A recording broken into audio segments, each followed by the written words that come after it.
کندهار والي د یو شمېر مسؤلینو، سوداګرو، مجاهدینو او عامو خلکو سره وکتل. د کندهار والي محترم حاج ملا صاحب د یو شمېر مسؤلینو، سوداګرو، مجاهدینو او عامو خلکو سره وکتل او پر مهال د مسؤلینو له فعالیتونو ځان خبر کړ. د عامو خلکو ستونزې او غوښتنې یې واورېدلې. د کندهار امنیه قومندان مولوي سمیع الله حزب الله، د کندهار د سفارت رئیس مولوي شیر احمد تواب، د امنیت امیر ملا محمد علي شاه آغا، د امنیه قومندانۍ اړوند د ټولۍ قرارګاه قومندان ذوالفقار صاحب،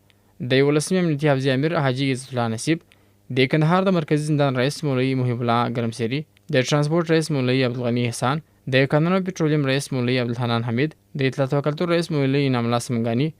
د ټولګټو چارو رئیس مولوي عبدالهادي یعقوب، د ډنګ ولسوال حافظ صدیق صاحب،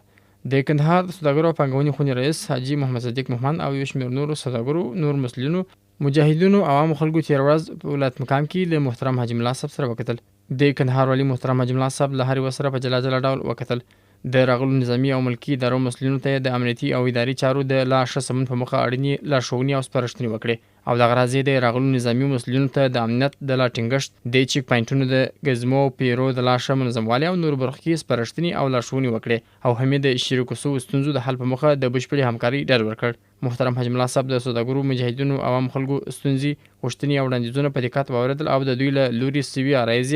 د اجرات په مخه اړوند ادارو ته احکام کړل.